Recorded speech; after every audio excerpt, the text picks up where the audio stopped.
have the honor and the pleasure of welcoming all the participants in this session to the Canal. It's very nice to see everybody. It's nice to be here.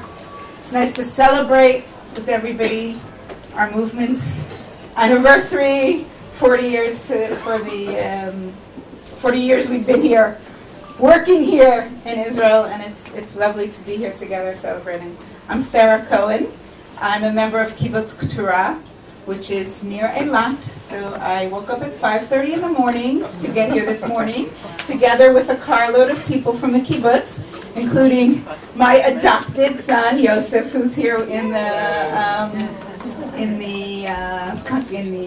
audience here with us today. I am one of the two most recently ordained rabbis from the conservative movement. I was just ordained in December. One of our speakers today, Rabbi Chaya Rowen-Baker, was one of the people who actually ordained me. And this is the first time I've seen her since, so it's actually very exciting and nice. We are, I'm also, by the way, just so you know, just so you have a little idea about those of you who are following the whole story of religion and state in Israel through the conservative movement, I'm one of the first two conservative rabbis to be getting a salary from the state of Israel to work as a rabbi in a moetzah Ezorit. And that is truly something that would not have happened without the work and the efforts and the extreme professionalism as well as passion of the people who led that process through the court system in both the reform movements and the conservative movement. So there was another woman who, when I started, she started together with me. She's no longer in the position. So unfortunately, I'm not only one of the first two, I'm also at the moment the only one. But I hope that they will join us. Reform, yes. So there's a few reform in the conservative movement. I'm the only one right now, but I hope my colleagues will join me. But let's move on now to our session. That's of course connected to our session, which is talking about Tikkun Olam. We're very lucky to have with us today two of the leading rabbis of the conservative movement, I would say, in Israel. Okay, yeah. But certainly. Rabbi Elisha Wolfin from Zichron Yaakov and Rabbi Chaya Rowen-Baker from Jerusalem are here with us today. I will say that because we're talking in English, it's so easy to be gender neutral and just say rabbi and not have to worry about whether it's rabbi or rav, which is the rabbis just walked in, so I'm going to point that out. And I will say that these two people, we already know about their character because the minute we walked into the room this morning, Elisha said, no, we have to change the setup here. So we already know that there's people here who don't just take things as they come and want to make some sort of mark on the world.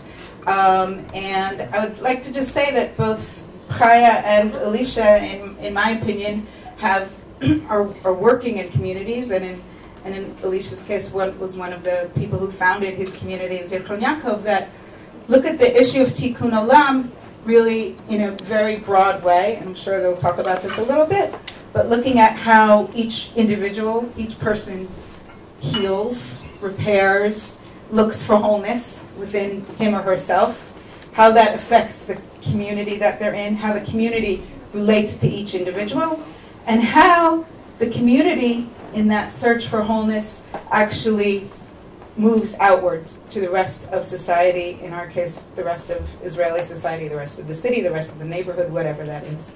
And that, I think, is one of the things that really characterizes both of their work as rabbis in their community. And with no further ado, I hand it over. So we'll stand some of the time and sit some of the time. Before introducing the topic, and we're going to be handing out text shortly, just want to point out that doing the session in English is not... hi, David. It's not a. It's a challenge. First of all, both Chaya and I even though we're both bilingual, we're both born in Israel, born and raised in Israel. So, so our familiarity with the text is primarily in Hebrew, but that's mele, as we say. Tikkun Olam is a Hebrew term, and trying to talk about these terms in English, translation is always by definition an interpretation. So one of the things we're actually going to be doing today is actually trying to have a deeper understanding of the word, not, well, olam as well, I guess, but tikkun, what does tikkun really mean?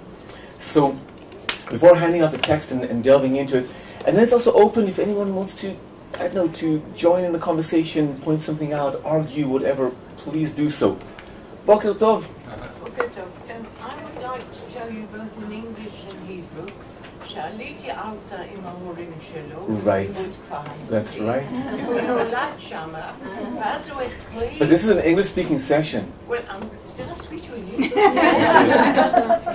How's your Yiddish? It's okay. See, that's called Tikun Olam, when someone who made Aliyah from England his parents doesn't even came know... on Aliyah from England. His father was my madrich, Habunim. And I remember the day he was born. So if we've already had an interruption to talk about Harav Elisha and how he was born, I would like to ask everyone to please remember to turn your cell phones on silent. And also I wanted everyone to make sure that their name tags were showing this way and not this way, so that if people do want to have a discussion, we'll see your message. Okay. When Chaya and I were asked to lead the session, we didn't choose the topic. The topic kind of chose us, I guess, or someone did. As people of faith, we believe, someone did, something did, and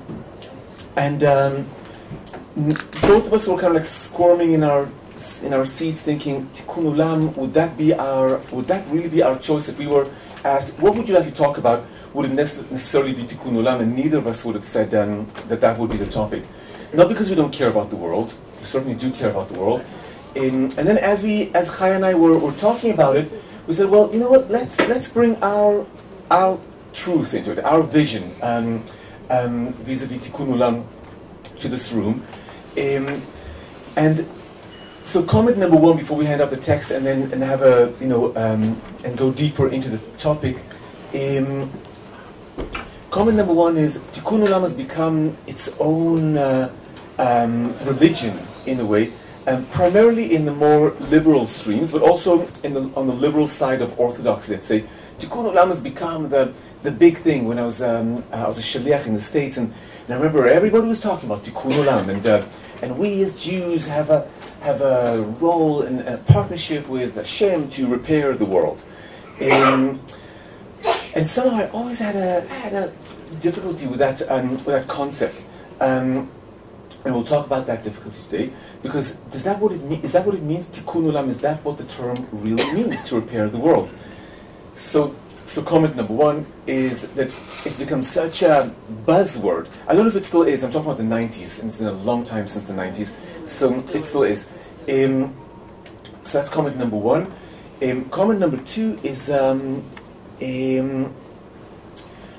Olam. If Tikkun means repairing the world, then the basic assumption is that the world is broken. That it's a broken world. Now here, we all have our own world views and theologies and beliefs and faiths. I can speak now mostly for myself. Chaya will speak for herself, but I think we kind of agreed with that. The basic assumption of Tikkun Olam was not that the world is broken. I would take even a step further and say, I don't believe that the world is broken. I really don't believe that the world is broken. I would say, however, that in my experience, I think our experience, there's a lot of brokenness, there's a lot of pain, there's a lot of suffering, there's a lot that needs to be done and can be done. But the fact that it's my experience, our experience that the world feels broken, it doesn't mean that the world is broken. So if that is true, And if you don't agree with that basic theology that the world is not broken, that the world is, I'll dare say, even maybe perfect, then what are we doing here exactly? What's Tikkun Olam? What's our role here? What do we do in a world that we perceive as not being broken? That's one of the things we're going to be. That's the second comment we're going to open with, and we're going to hand out the text sheets, and they're both in Hebrew and English. Kind of really interesting. Notice how the Hebrew is really, really narrow and short, and the English is so incredibly long. That says a lot. It says a lot about how we translate. So, תודה. רוצה להוסיף דברים? Hi, I just want, I want to say, first of all, I really enjoyed, Elisha, preparing this session with you, and I found that, I really found that partner, and it was very, mafre, it was very, nurturing, to talk about it together and to develop new ideas. And I just want to say one more thing that I think is the reason why we sort of shared a bit of a reservation from the common use of the term Tikun Olam, is that it assumes that the world is broken, and it also sort of assumes that I know how to fix it. Right. And I think we both felt a bit of a discomfort there of, I'm sure there are many different opinions on how to fix the world, and I'm sure many different real ways to do it, and we might have one good way, we might be wrong. It's a kind of it's a very presumptuous term. So we would like to try to offer a different or another way of understanding that term today. Another few ways, I think, of understanding the term today. And there are many texts which refer to Tikkun Olam, and we only brought a few of them, but we'd like to try to decipher some of them and read some new meanings into them. So, and we'll just spontaneously pass it up from one to the other. And again, if anyone wants to comment or ask, or please do.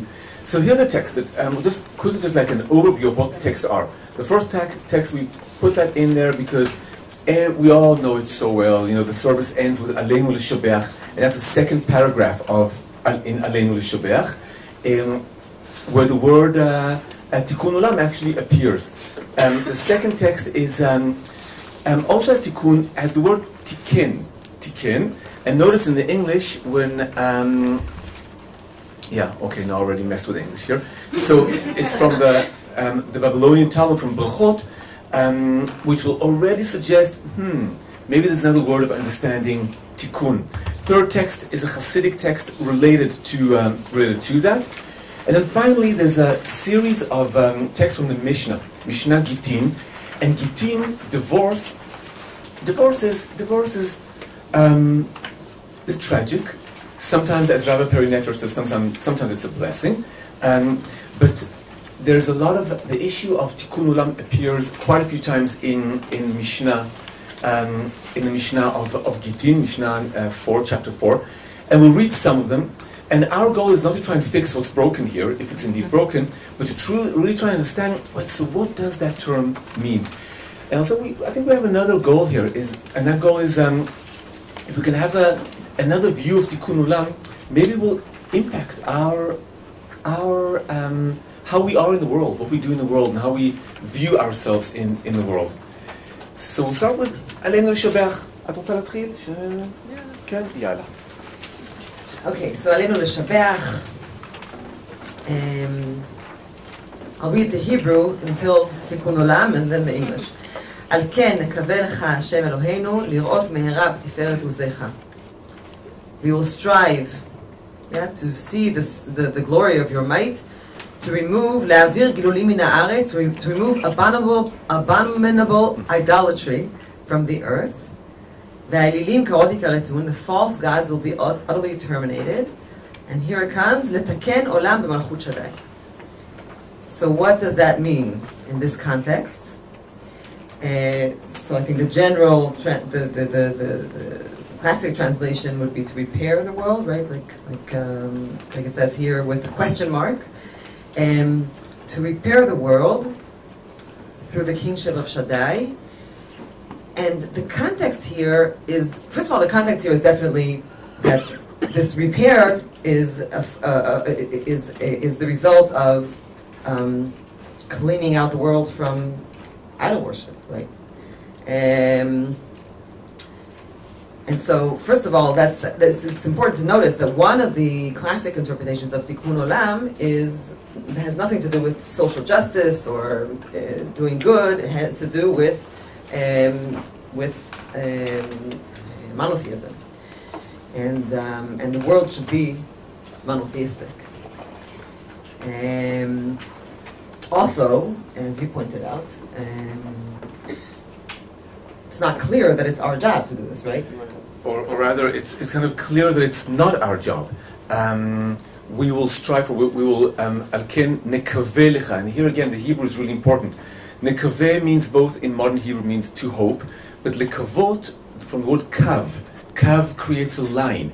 Will direct our awareness in a line form, kind of thing, to you, to Hashem, whatever that is, wherever that is, and it's God's role to do that, which is an interesting idea as well. We take upon ourselves a lot of responsibility. That too is a big question. Kind of, in a way, it's our underlying question. What is our responsibility? There's something so wonderful about taking responsibility for all the wrongs in the world. And here it's saying, whoa, wait. Maybe us claiming responsibility may even be a form of idolatry. Maybe placing so much importance on ourselves and our ability to change, to mess with creation, and we've messed with creation enough. And until now, a lot of the mess that we've, by messing with creation, we did leave a huge mess behind, which now others are trying to repair. So the first text is really suggesting that Tikkun Olam is not upon us. It's not upon us. We'll go to other texts in a second where it will be upon us. But here, it starts with a certain ideal, as Chaya pointed out. There's the issue of idolatry. Now, idolatry, we could relate to idolatry as people who are praying to stones and trees, but in a neo-Hasidic view of life, I think our assumption is that we're all somewhat idolatrous. We all have idols that we're all worshipping. We all worship some idols. For example, whether it's youth, the idol of youth, the idol of wealth, of health, we just even the fact that we have so much judgment on the way things are in the world already smacks from a sense of giving way too much importance to our own judgment of how things should or shouldn't be.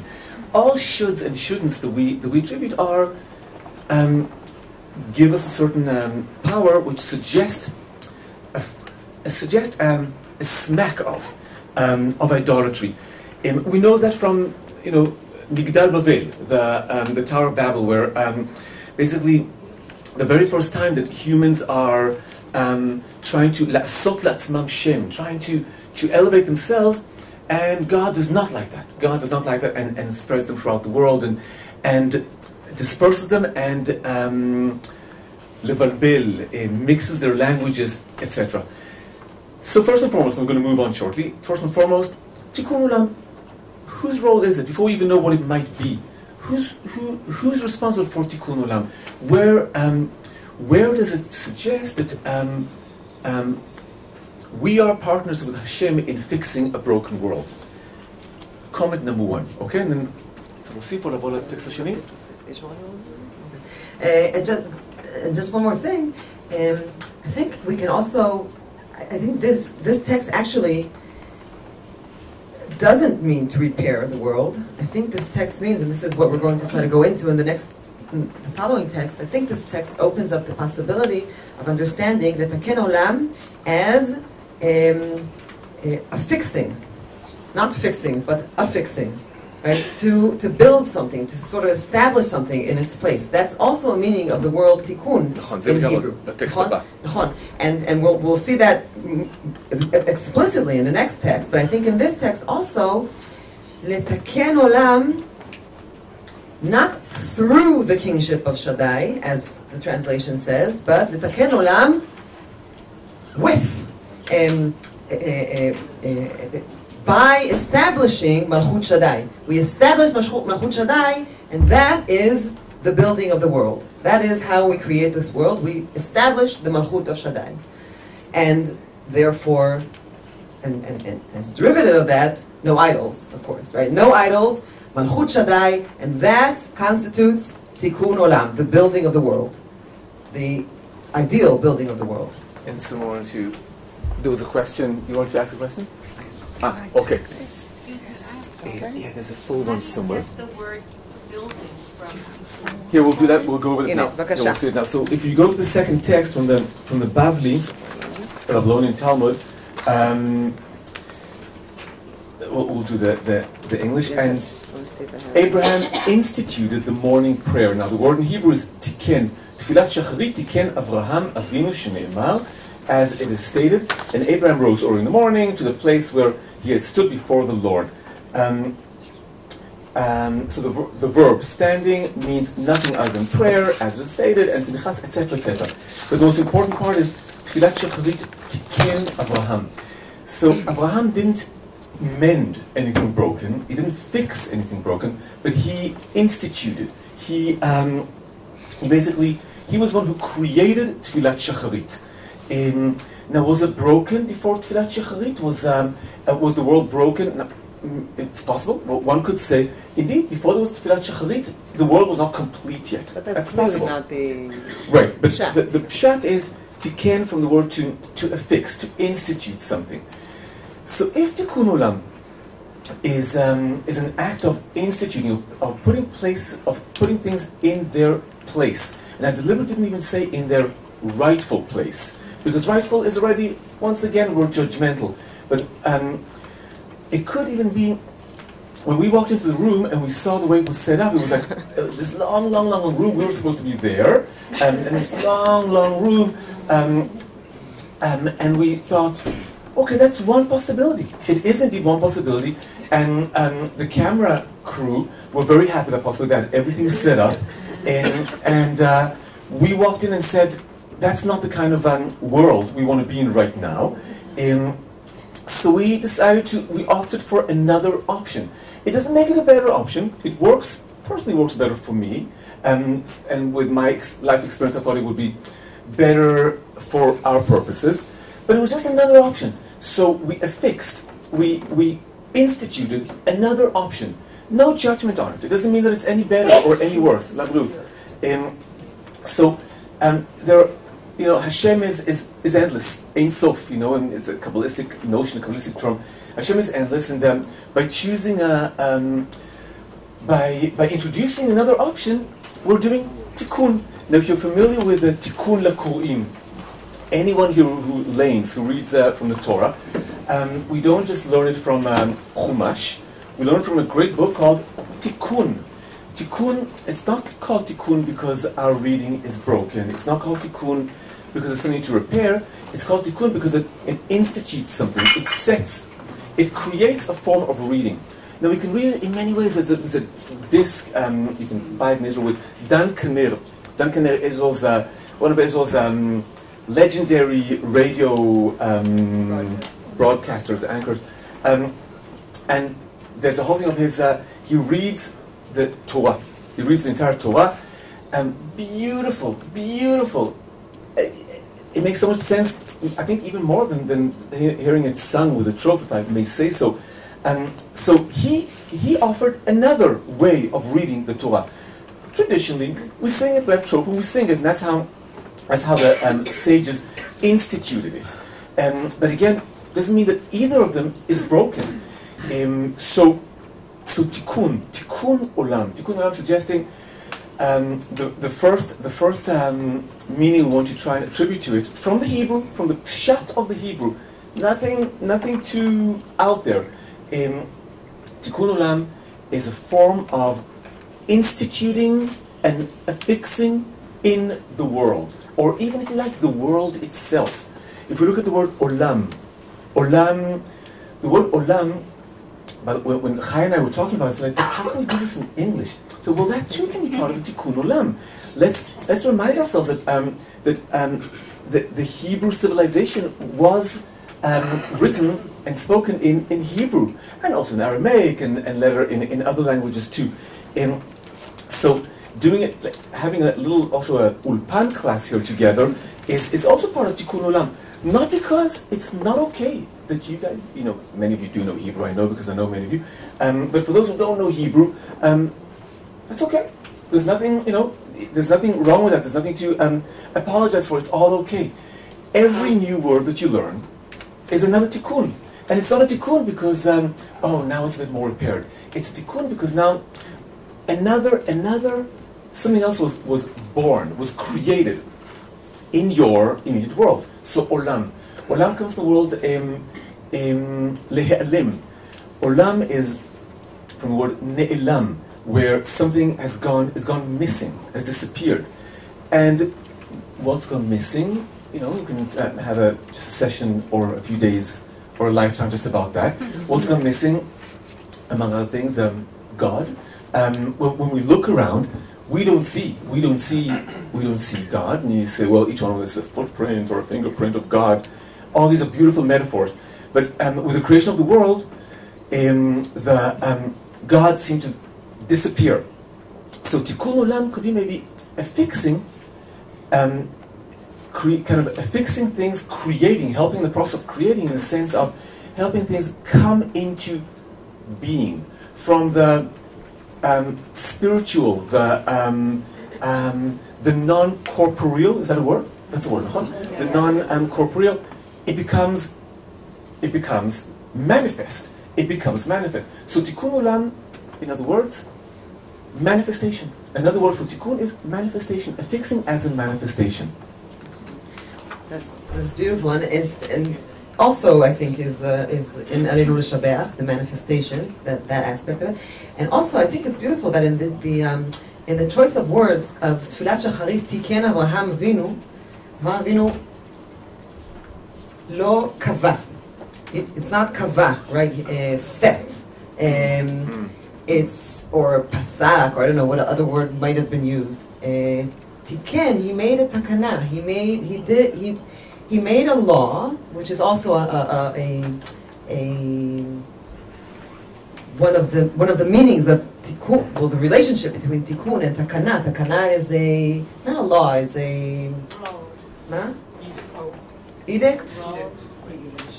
Regulation, I think, is what I was thinking of.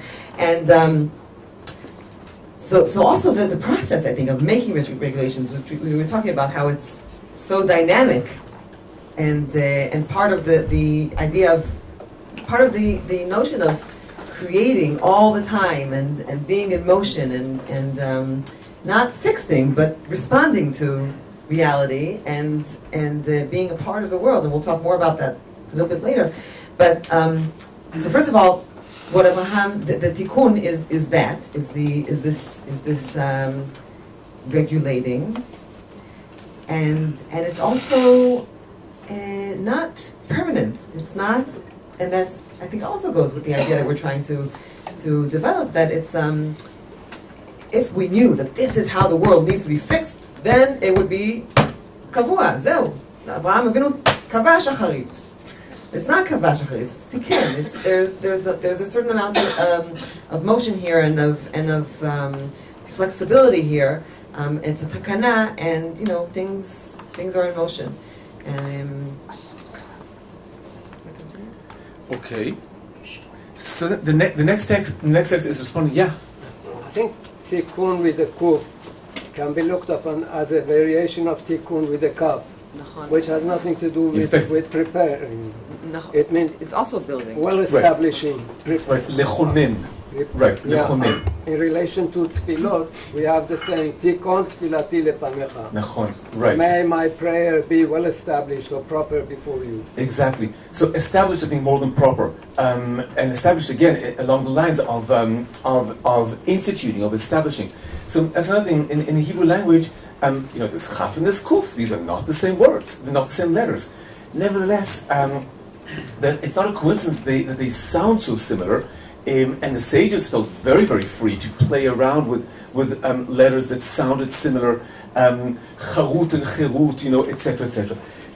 So you feel the next text is a Hasidic text related to the Bavli Brachot. Take us another step further, and it's partly mostly in Hebrew, partly in Aramaic. We'll do the English. Hence, Abraham's prayer, called the Amidah, done on one's own. This was a very creative translation. As mentioned in the opening of the chapter on the morning blessings, which we just read, the place that Abraham stood teaches us about the Shacharit prayer. Okay, great. Because in the morning, this is beautiful, look, it's basically here, the assumption is going to be that every morning the world is created anew. Amechadesh b'chol yom. So God creates the world anew every day, metaphorically or genuinely. So because in the morning, when a person awakens from his sleep, he needs the inner will in order to do all that he wants. That's cool. That's really powerful. I don't know how you guys wake up in the morning. And I know how I wake up in the morning, and it takes a long time. It takes a long time to really get started, to really get my bearings. Now the most difficult part is I'm awake. If someone has a philosophical conversation with me, I'm even more awake. I love that. But the one thing I'm not connected with first thing in the morning, and I think most of you will resonate with that. It's a very human experience. I'm not connected with my deep wants. The night before, we can have this amazing, epiphany or a plan on tomorrow. Scarlett O'Hara said, after all, tomorrow's another day. But taking it even to a better, to a more even optimistic place. Tomorrow we will do this and we will do that, and we have this great vision of what tomorrow's going to look like. And then we get up in the morning, and wait, last night we had clarity about something. What was it? What was that clarity? And the clarity was not just a mental clarity, it was a clarity of heart, it was a clarity of will, a clarity of want. We knew what we wanted, and all of a sudden in the morning, we have to reconnect. So, Rabbi Tzadok is kind of suggesting, Rabbi Tzadok Cohen is suggesting that what's the morning service? Why did Abraham institute the morning service? Because we are disconnected from our own creative power, from our own creative role, from our own creative impulse. And we're disconnected from that. And the prayer service is trying to reconnect us with our creativity, with our want. There's no creativity without want. If we don't know what we want, we can't create anything. So the morning blessings are there to get the process of tikkun flowing. What is want all about? Want is when things are in a certain way, not necessarily broken. Okay, if I want to get a career going in whatever field, if I want to do anything, it's not because the existing situation is flawed or broken.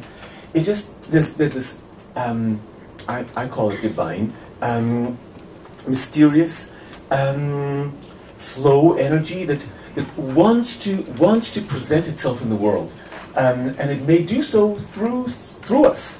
But if we're disconnected from our wants, from that want, we can't go ahead and do that. I'm a kibbutznik originally. I'm from kibbutz Kfar Anasim, up north, way up north. For me, Ketuah is the center of the country. Mm-hmm. And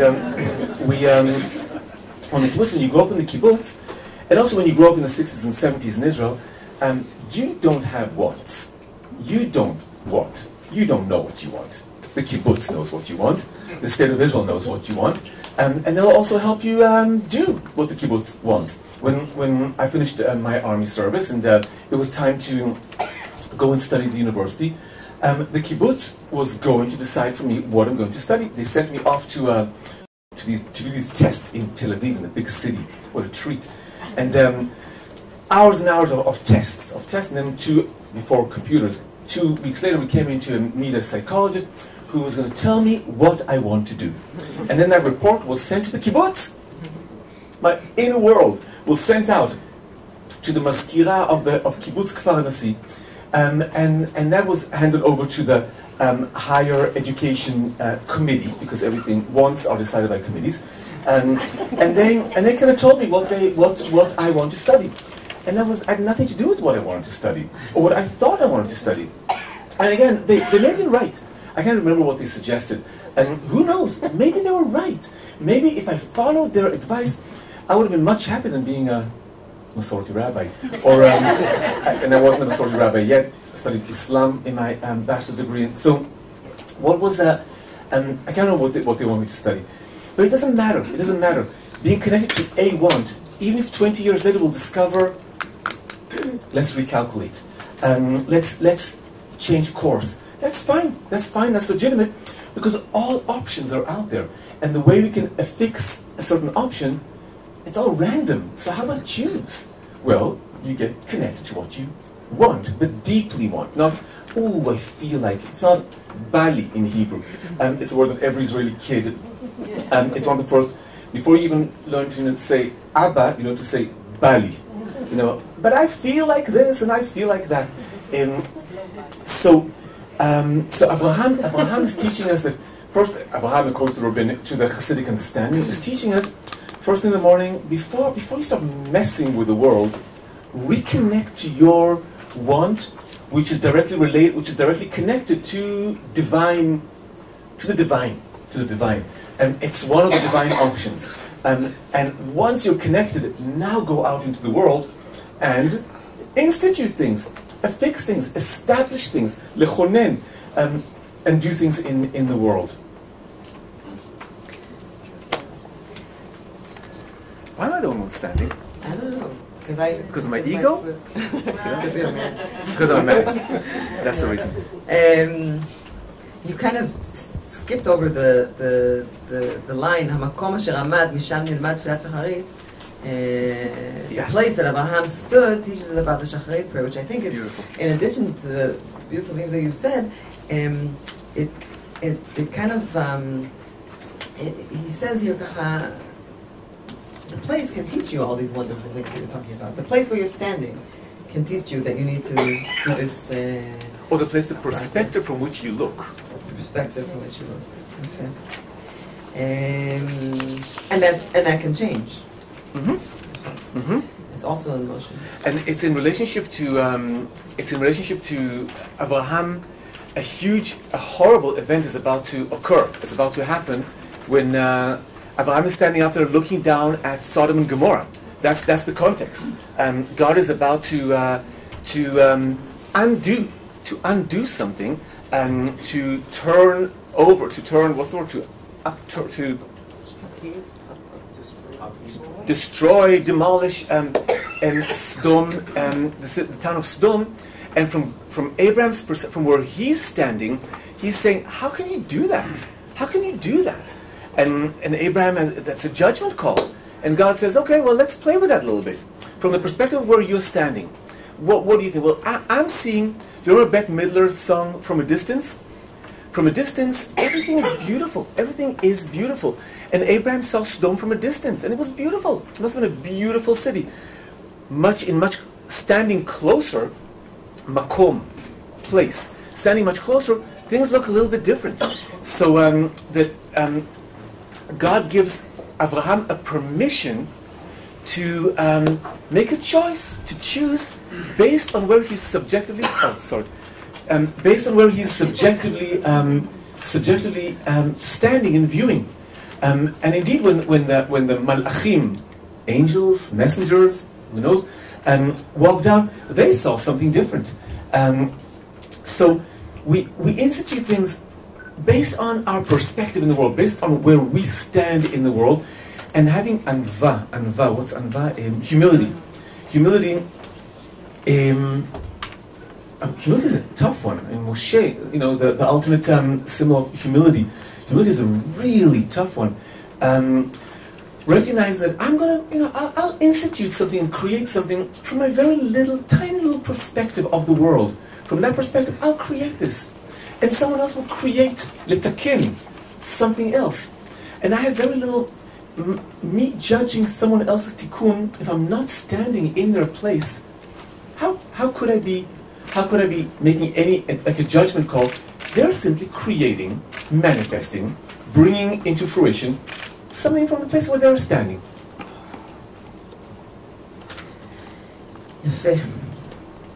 So we talked a little bit about establishing, about fixing, about putting order in the world,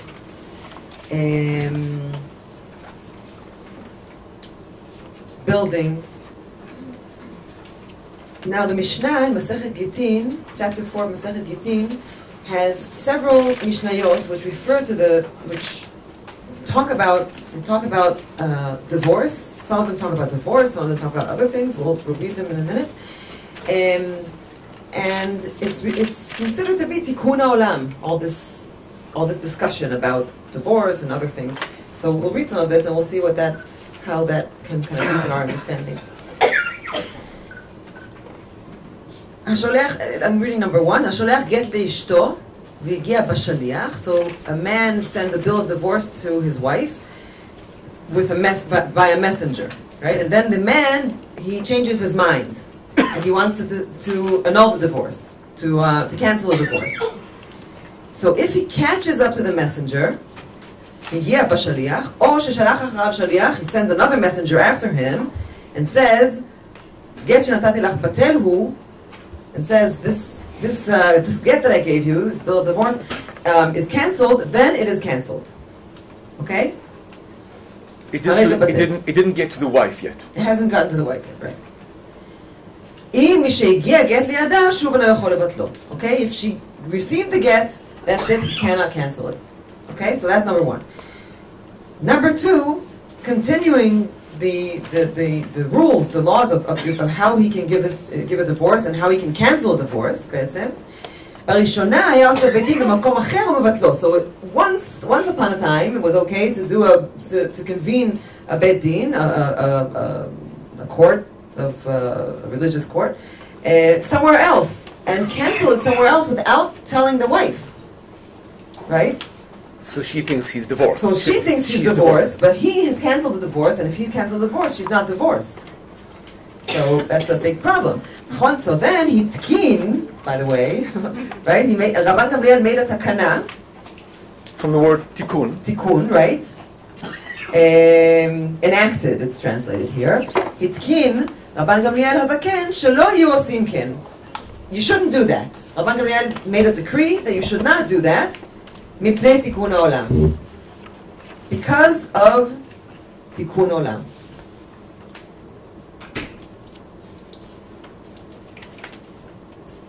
And then another, when we continue, in the beginning, you could use any number of names, or nicknames that the person has, or that the city that the person is from has, right? The person who's divorcing, the woman and the woman. The man and the woman, you have to have their names, and so you can use any number of names. And then Rabban Gamliel again made a takana. Hitkin Rabban Gamliel hazaken, שיהיה כותב איש פלוני וכל שם שיש לו, אישה פלונית וכל שם שיש לה. You can't just write any name or any nickname. You have to write this man and all his other names, all the names he's known by, and this woman and all the names she's known by, and this city and all the names that the city is known by. Mipnei Tikun Olam. Okay, so again, Tikkun Olam has something to do with divorce. Now that in itself is strange, because divorce is not building; it's dismantling, right? It's taking apart something that was built. But on the other hand, it's that's exactly the point. The point is we're not fixing, we're not correcting, we're regulating, exactly.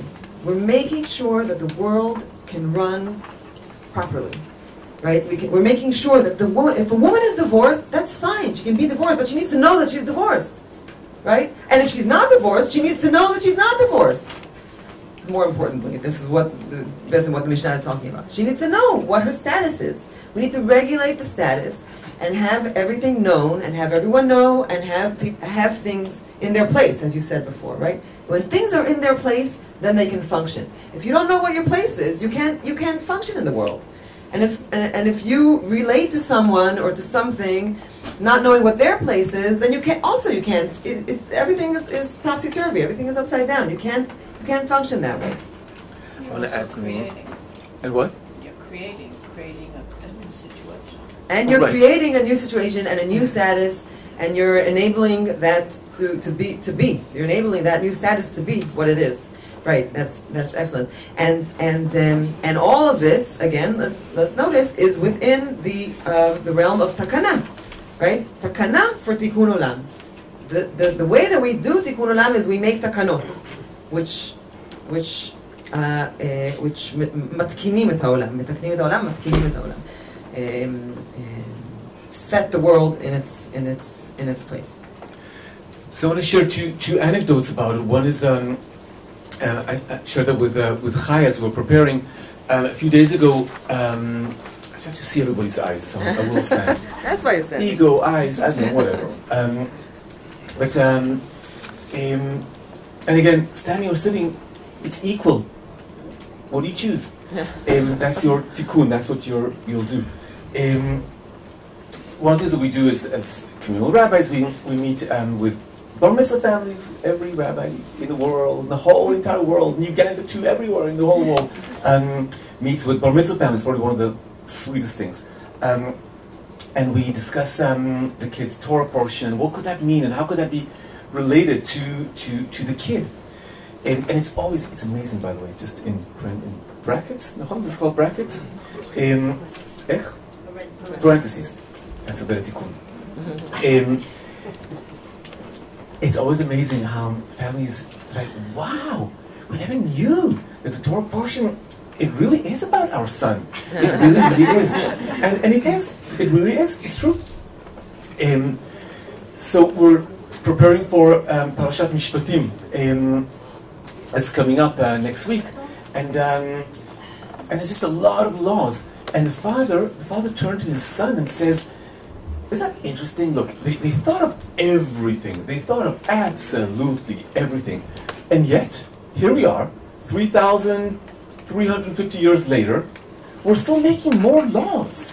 How could that be? How come, humans have been around for a while, how come they haven't covered all the laws already? Is that because, no, the world is still broken, now we're trying to fix this, and now no.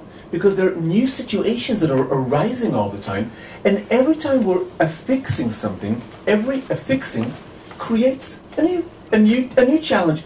It's like if we think of a river. If we put a dam here, we're going to impact the flow further down the river, and then we may need to put another dam there, or maybe now there's more water. We can now send some water off to the avocado, thinking kibbutz terms, to the avocado grove over there. And all kinds of new opportunities arises for new regulations and rules and laws, and indeed, it's never, ever ending. And it's not about repairing; it's about having fun. It's about creating. It's about establishing. It's about continuing to create the world. And I think it's about responding to the world also. It's about responding to the world. It's about responding to the world and being in the world and not being some melachuti, some artificial, Everybody knows Hebrew. So, and it's interesting. Actually, 1 second. It's also interesting that there was this father who I never thought of it before he said it. So here's the father teaching his son, and he'd never seen the father. Had never seen Parashat Mishpatim before, but he knows Torah deep inside. Ken? Yeah. So thank you. I want to say that the word Olam has actually more meaning, because somewhere I read Olamei Olamim, meaning there are many worlds, it's not one world. So if we are talking about Tikkun Olam, I think we are referring to so many things. According to me, I see that there is a private world. Each one of us has an Olam. And then we have the physical Olam, we have the spiritual Olam, and later came to, going back to what you said in the beginning, who has the obligation? Aleinu, who has the obligation to do the Tikkun. And I think the Tikkun begins with individuals. Each one of us has to, first of all, amend, I call it amend, what is inside them. Whatever is not going straight, and you know, we are aware, each one of us is aware. So if every human being can do individual tikkun, amend whatever is inside them, maybe we can go to the next level. The first level would be that. And what is, in your opinion, what does amend mean? I mean, I know... That's what I call tikkun. No, I know. But what does amend... Now give another synonym in English. What's amend? Would amend be to affix or would it be to repair? Amend could be to make changes for the better. Okay, so here already we have a little disagreement, because to make changes, indeed, to make changes, that's what it's all about. Let's say it's time to change this. It's time to change that. Yes. We believe, from our perspective, obviously we're doing it because we think it's going to be better. We're doing it for the better. But the humility demands of us that we recognize that we wouldn't do it if we didn't think it was for the better. But it's not because it is objectively going to make it better. From the place that we are standing, and the world, as you said, the Olam that we are connected to and we can see, this will bring blessing to the world. And it could be that by doing what we just did, this amendment, we wreaked havoc with the world. That could also be, and we'll never know until after the fact. So we do our best. We do our best to letaken. But I think one of the things we're really trying to do is trying to Maimonides in Moreh Nevuchim, the Guide to Perplexed. Maimonides in the beginning, like in the first part of Moreh Nevuchim, he kind of tells us that he teaches that we are very judgmental. All of us, human beings, we've all eaten from the tree of knowledge of good and evil, and therefore we are all judgmental. And that's not where wisdom came from. That's where stupidity came from. Not my idea. This is Maimonides. That humans descended from divine wisdom, in creation, where God had created man in God's image, and only then afterwards, and then we had divine wisdom. But then we ate from the tree of knowledge of good and evil and became judgmental. And we started thinking, oh, this is good and this is bad. And that's okay. We don't know anything else. We don't know. We've all eaten from the tree of knowledge, and we can't undo that. So we all have a frontal cortex. We're all there. So we look judgmentally at the world. What we are trying to do, as part of Tikkun Olam right now, is kind of to broaden it, to try and say, Rega, even when you do want to affix something, create something, establish something, because you subjectively think it will do good in the world, it will be for the better, even if that is the case, that's great. But with a humility that recognizes that we don't know what's better, we don't truly know what's right and what's wrong and what's good and what's bad. We really don't know. So we do our best from the place that we're standing. Abraham stood in a certain place. From there he looked at Sodom. As far as he was concerned, oh, come on, God. Sodom and Gomorrah, they're okay. They're okay. Don't. And from his judgment, because he was a man of chesed, so he saw goodness. I think the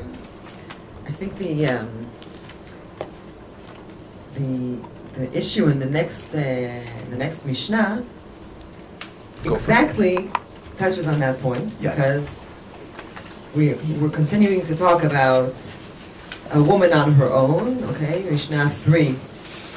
Not But you know, divorce. before you go to Mishnah 3, there was a very, very famous takana. Takana של רבינו גרשום, מאור הגולה, 1,000 years ago. They did another takana, another correction. He said, which takes us a little bit further. He says, no, a man cannot divorce his wife without her consent. Which takes another step further, because he looked around and said, this isn't working. This isn't working for us right now. It's not necessarily broken. It isn't working for us right now. And he added a new takana, established a new rule that a woman has to give her consent to the divorce. That created, and I think that's a clue. Of course, how did it take such a long time to reach that place? But nevertheless, let's be aware of it. It created new problems, because now you have men who are agunim, aguna. We usually think of aguna. We don't think of agun. Aguna is when a man is refusing to give his wife a bill of divorce, and she's now she is not free to continue living her life. It's horrible, horrible. But this allowed women to do the same thing to men. If a woman doesn't agree to the divorce, he cannot divorce her. So for whatever reason, it doesn't happen often, for obvious reasons, I guess. Maybe it's not so obvious, but for obvious halachic reasons, it doesn't happen very often. But there's a new problem now. So now a woman can decide to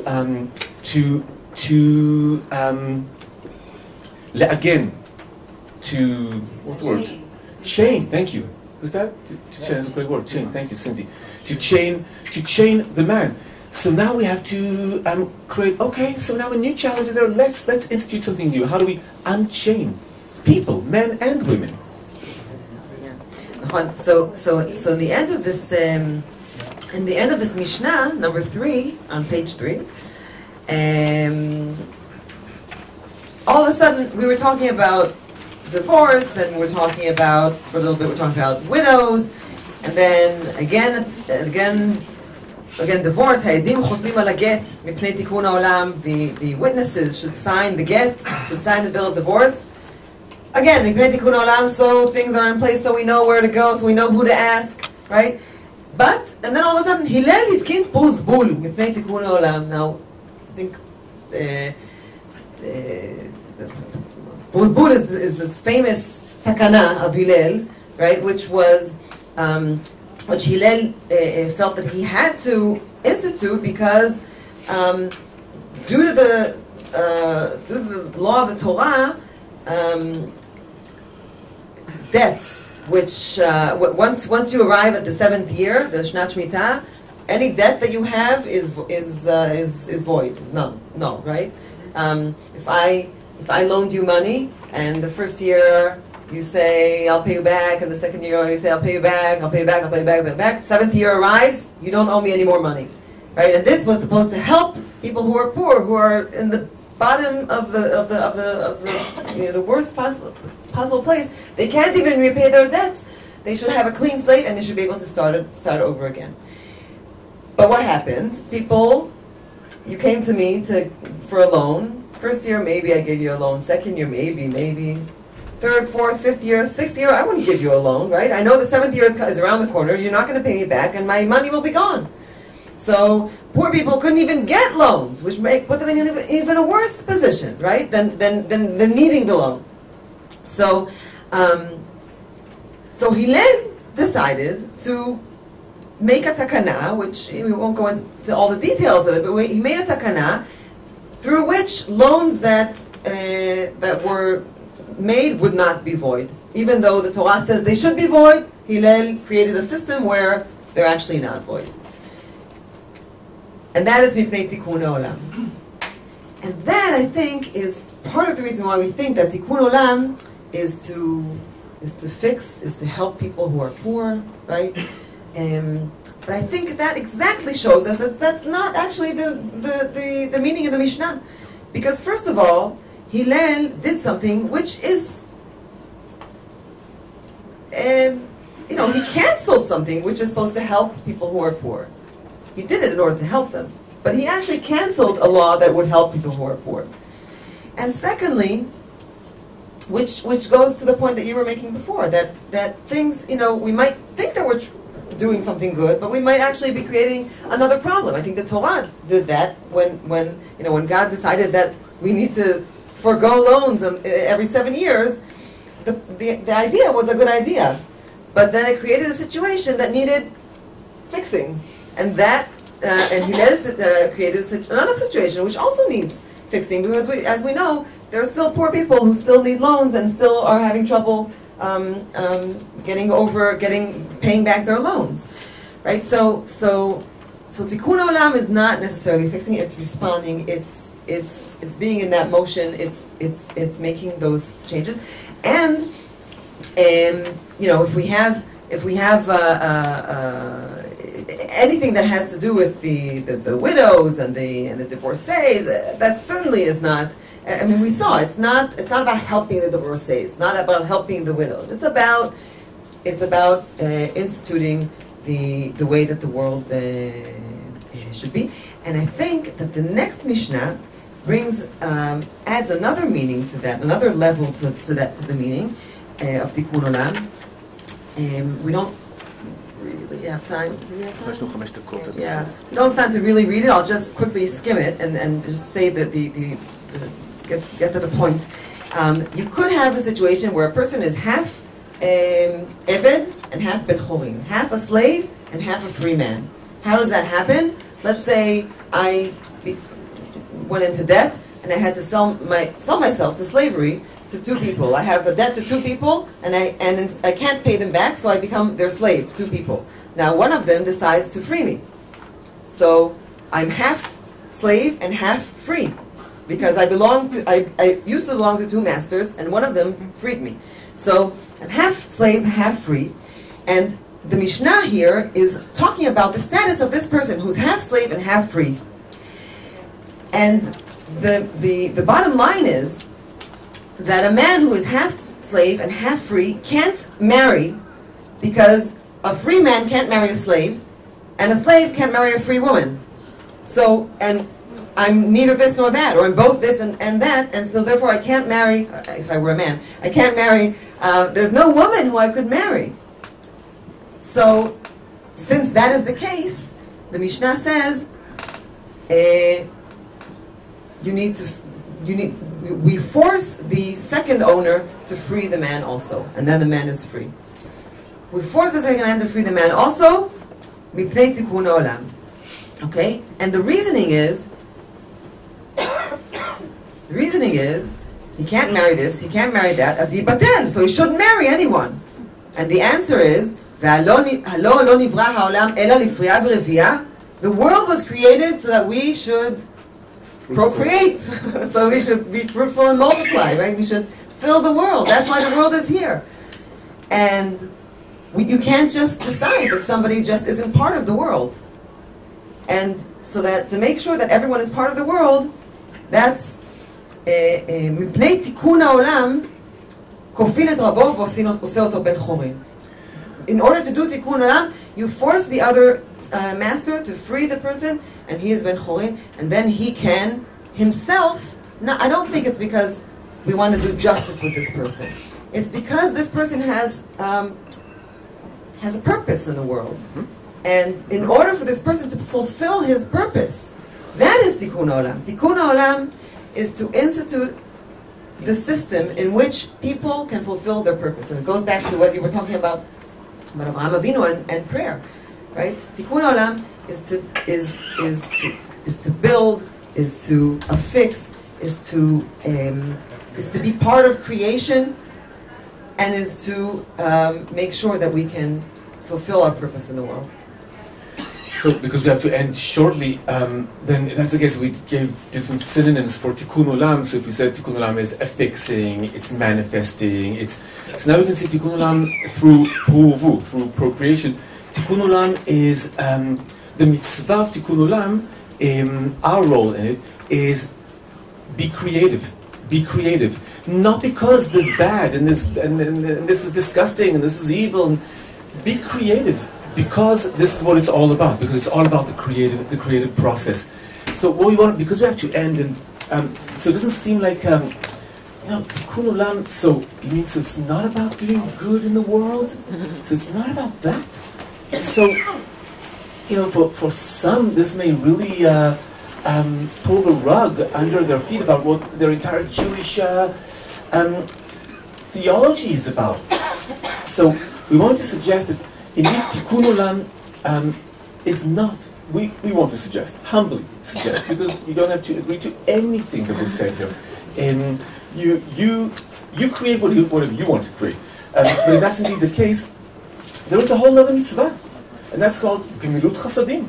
We are required to do Gemilut Chasadim. Gemilut Chasadim talks a lot about bringing chesed and goodness and the flow of abundance to the world. For sure. Gemilut Chasadim, but that's another session. Gemilut Chasadim. It's not Tikkun Olam. And if we could go back to our communities, our lives, wherever we are, and each one of us, and number one, loosen our judgmental view of how broken or fixed or okay the world is.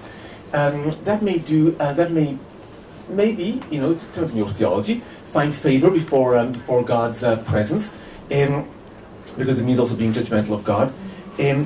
But besides that, it's been like freely, as a freed slave. We're all freed slaves. As of 2 weeks ago, we're all free to be creative in the world and to create from a place of freedom, of where the creative force, the want that flows through us, wishes to manifest itself in the world. And then, boy, a lot of goodness and some bad stuff will appear. Chaya, you get the last word. So today is Tu B'Shvat, right? And on Tu B'Shvat, many of us think about the connection between, yes, the brokenness of the world, and especially the physical brokenness of the world, and our responsibility towards preserving the world, or taking care of the world.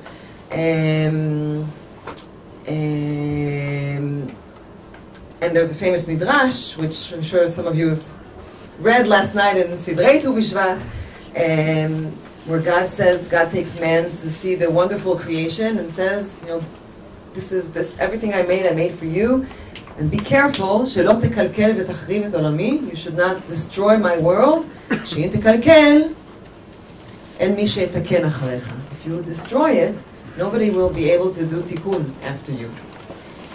And I think that speaks to our responsibility, which you spoke about. Our responsibility to be those who will do the tikkun, whatever that means. Not to expect anyone else to come and do the tikkun, but to be those who will do the tikkun. And also, I think it speaks to the aspect of creation, which we were talking about. To do tikkun is to do creation. I created, God says, I did my job, I created, and I'm giving it to you, and you, if you find things that need to be done, then you do them, then you be creator, then you be part of creation, and you do tikkun in the world will be your part in the world. But we can't end the session without doing some chesed.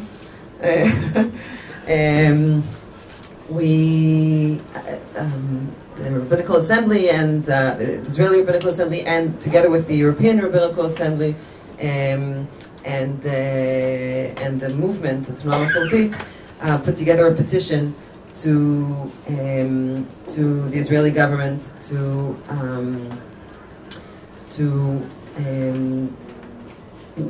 look into any request for asylum that the Israeli government receives, to read the requests, which is not being done, and to accept to read the request, to take them under consideration, and to act with chemla, with compassion, and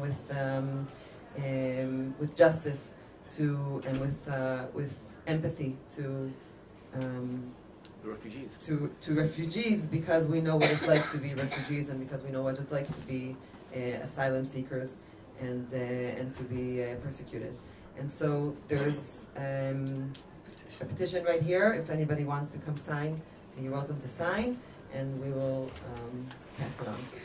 Again, You have to be an Israeli citizen. I don't speak English.